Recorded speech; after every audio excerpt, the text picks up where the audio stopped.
यही समय है वृद्धावस्था और मृत्यु से, दुर्गति से अपने को बचा लो। बढ़िया समय है। जरा मरण मोक्षाय, हमारे ऊपर वृद्धावस्था का प्रभाव ना पड़े। बोले हमने तो बड़े बड़े भजनानंदियों के शरीर को वृद्ध होते देखा है। तो शरीर को बोल रहे हैं क्या?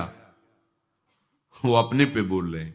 इस शरीर की वृद्धावस्था का प्रभाव हमारे ऊपर न पड़े, इस शरीर की मृत्यु अवस्था का प्रभाव हमारे ऊपर न पड़े।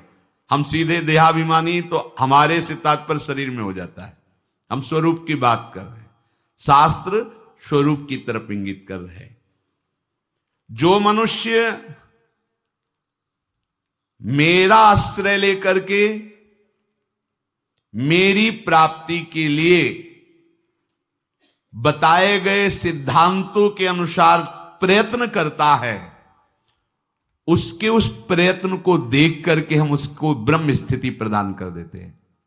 प्रयत्न से नहीं मिला, पर प्रयास देख करके। जैसे यशोदा मैया लाला जी को बांधना चाहती है, भागी बांधने के लिए। अब लाला दौड़ रहे हैं, मैया पकड़ने की चेष्टा करती, प्रभु पीछे मुड़ मुड़ के देख रहे हैं, मैया के माथे पे पसीना आ गया, श्रमित हो रही, पर वो प्रयत्न नहीं छोड़ रहे। तो प्रभु स्वयं अपने को बंधा दिया। बस ऐसा ही करते हैं। जब उपासक हार नहीं मानता, हर कष्ट सहता है, किसी प्रलोभन में रुकता भी नहीं है, प्रयत्नशील रहता है भगवत प्राप्ति के लिए, तो प्रभु उसके प्रयत्न को देखकर द्रवित हो जाते हैं और अपने आप को प्रकाशित कर देते हैं। अगर हम प्रमाद स्थिति में रहेंगे तो असाधन होता रहेगा, तो असाधन अर्थात पाप, पाप होता रहेगा तो भजन में प्रवृत्ति ही नहीं होगी। पाप रहित जीवन ही दृढ़ भजन के योग्य होता है। बहुत सावधान रहना चाहिए, कोई भी असत क्रिया नहीं हो। बहुत बड़ा इनका दंड मिलता है, ये जीव जानते नहीं, अज्ञान की धरा में मनमानी आचरण करते रहते हैं। भयंकर गतियां, इन सब से हमें मुक्त होने का अवसर मिला है। जो मेरा आश्रय लेकर के मेरे द्वारा बताए हुए सिद्धांतों का, प्रभु ही संत रूप में, गुरुदेव के रूप में, शास्त्र के रूप में, ब्रह्म ऋषियों के रूप में हमें मार्ग बताते हैं, हम प्रयास करें, पूर्णता उनकी तरफ से हो। हम शरणागति का प्रयास कर रहे हैं, पूर्णता उनके हाथ में है। हम उनकी प्राप्ति का प्रयास कर रहे हैं, ये उनके हाथ की बात है।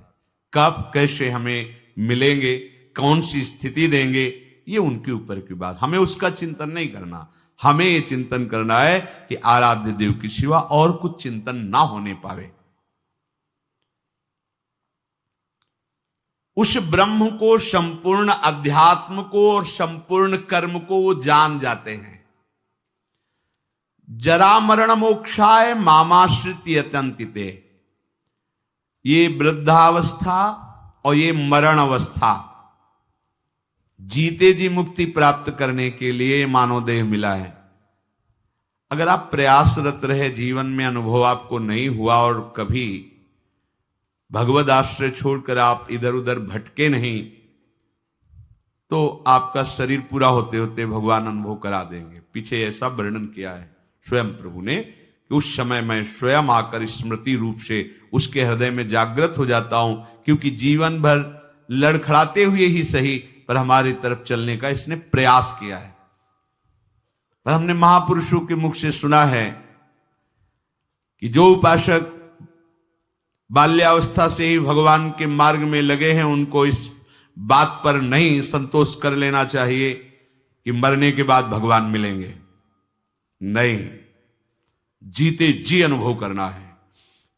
शरीर छूटने के पहले ही हमें शरीर छोड़कर वो स्थिति प्राप्त करनी है जो भागवती की स्थिति है, बिल्कुल सच्ची। ये शरीर ऐसे ही अनुभव होने लगता है जैसे कोट, शर्ट, बनियान। स्थूल शरीर कोट, सूक्ष्म शरीर शर्ट, कारण शरीर बनियान, लेकिन पहनने वाला अलग है। पहनने वाला न कोट है, न शर्ट है, न बनियाइन है, बिल्कुल अलग प्रतीत होने लगता है। अपना स्वरूप अपने आप से अनुभव में आता है, किसी इंद्रियों के द्वारा नहीं, किसी करण के द्वारा नहीं। अपने स्वरूप का अनुभव अपने स्वरूप से ही होता है, अपने से ही अपने का अनुभव होता है, इसमें किसी अन्य का सहयोग नहीं है। फिर ये साधना क्यों है? क्योंकि ये पवित्र हो जाएं। ये पवित्र हो जाएंगे तो अपने स्वरूप में लय हो जाएंगे, शांत हो जाएंगे। जैसे शांत जल में ही हम देख सकते हैं, ऐसे शांत अंतःकरण में ही सारे भावों का प्रादुर्भाव होता है। इसीलिए भक्ति में भावों में सबसे पहले रखा गया शांत भाव, फिर दास सख्य वात्सल्य कांता सहचरी आदि। शरीर की मृत्यु के पहले ही शरीर का राग नष्ट हो जाए, ये साधना की फलवृत्ति है। जो जीवन में साधना की है, अब शरीर से ऐसा नहीं कि जिसका शरीर राग खत्म हो जाता है उसे पीड़ा ही नहीं होती, ऐसा नहीं है। पीड़ा होती है पर परेशानी नहीं होती, दर्द है पर दुख नहीं है, व्याकुलता नहीं। क्यों हुआ ऐसा कष्ट, क्यों हे भगवान ये कष्ट, ऐसा कुछ नहीं होता। सहज में एक वृत्ति रहती भगवदाकार। अब यहां किसी ने पीटा तो दर्द होगा, क्यों पीटा, ये ठीक हो जाए, कोई वृत्ति ऐसी नहीं आएगी। जो शरीर में हो रहा है, सर्दी लग रही तो अगेंद्री में महसूस हो कि हाँ सर्दी है, प्रारब्ध तो वस्त्र मिल गया ओढ़ लिया, नहीं मिला कोई आकांक्षा नहीं। ये स्थिति है, केवल बुद्धि से तर्कना से नहीं इसे समझा जा सकता, वो स्थिति है।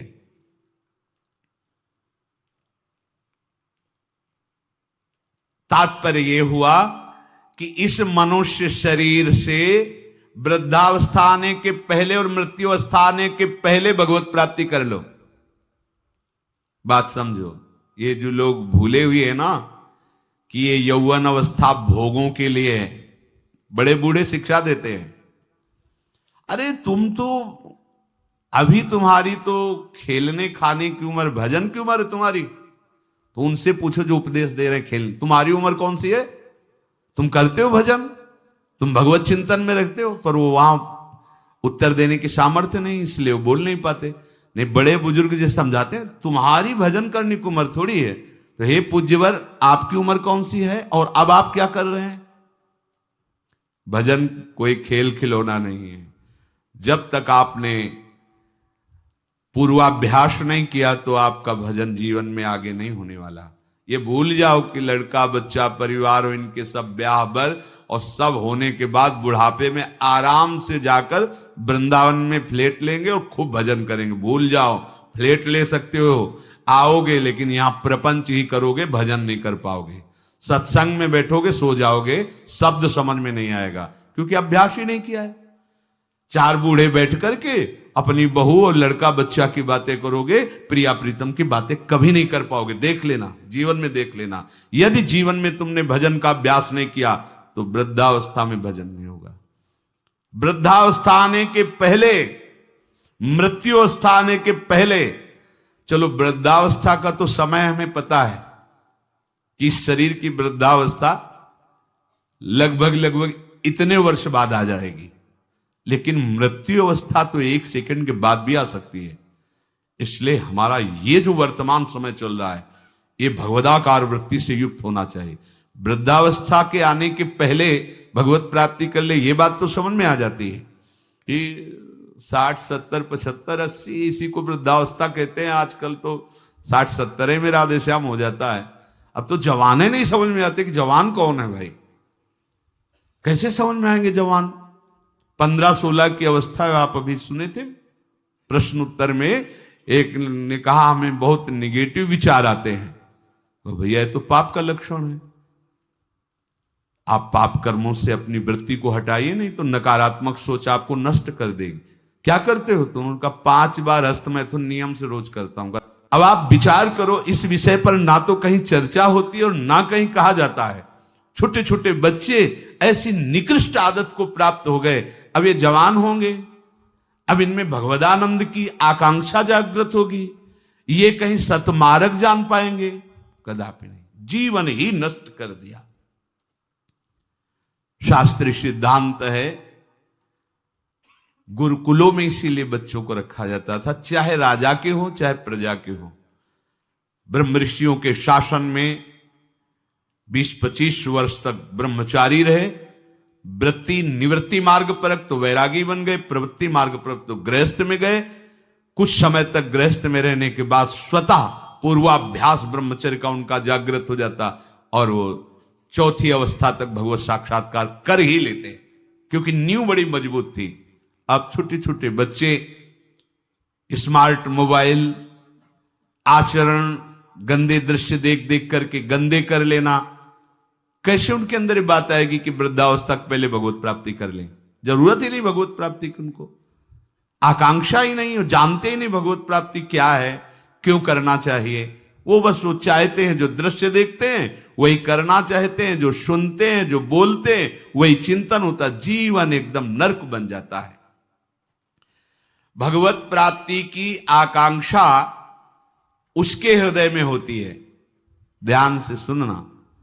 पर नारी पर पुरुष त्याग कर, सेवन करो शुद्ध गृह धर्म, निज पर धर्म नाश के साधन, करो कभी भी नहीं कुकर्म। यदि आपको इसी जन्म में उत्तम स्थिति को प्राप्त करना है तो चाहे गृहस्थ हो चाहे विरक्त हो, कभी भी ये विरक्त आश्रम वाले को माताओं बहनों की तरफ कुदृष्टि से भी नहीं देखना चाहिए। कुदृष्टि भोग भावना।